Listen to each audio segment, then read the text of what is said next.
Hello guys, good morning! Dahil ito po ang aking first vlog, samahan niyo ako, magsisimba ako sa Baclaran Church. Dahil every Wednesday, lagi po akong nagsisimba doon sa Baclaran. Pero hindi naman po talaga as in every month nakakapagsimba po ako. Pero ngayon guys, samahan niyo ako. Tara, simba po tayo. Magbawas tayo ng mga kasalanan.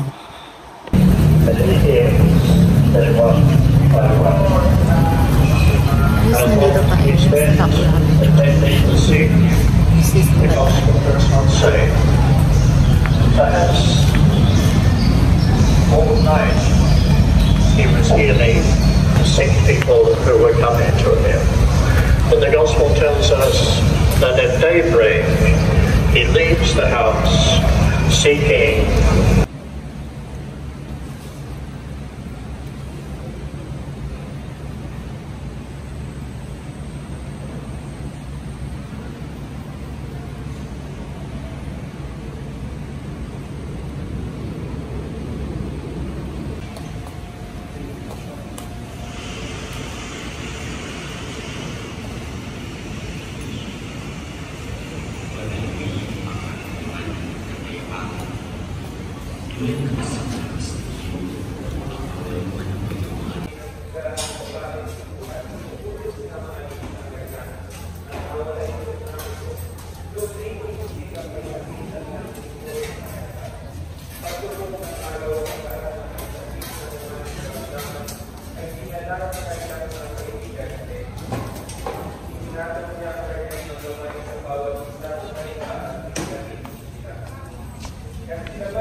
At hindi pinahintulutang magsalita sapagkat nakikilala nila na siya ang Mesiyas.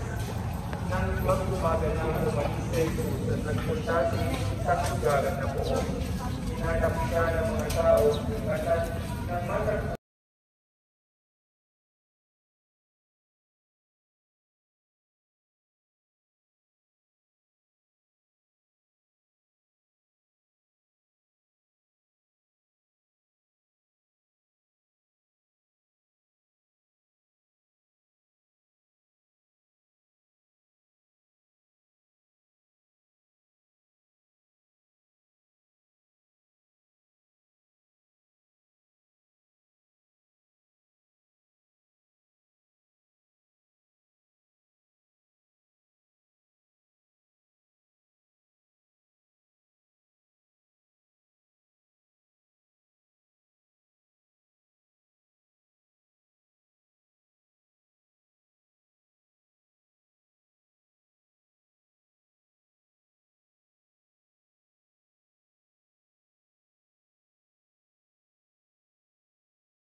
Ayun guys, thank you so much sa pagsama niyo sa akin. Thank you kay God, thank you kay Papa God, thank you kay Mama Mary.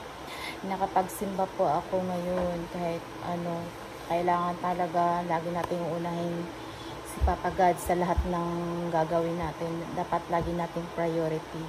Kasi before na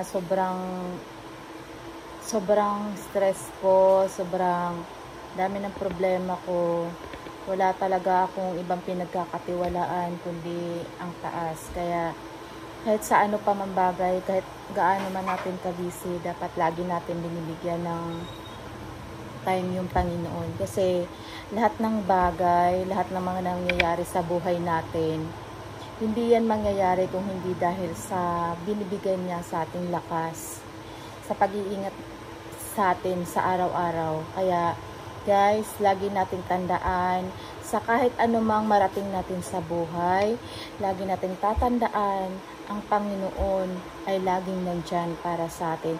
Hindi natin magagawa ang lahat ng bagay kung hindi dahil sa Kanya. Hindi dahil sa binigay niyang lakas sa atin, sa pag-guide niya sa atin. Kaya guys, maraming salamat sa pagsama niyo sa akin, sa pagsimba sa Baclaran.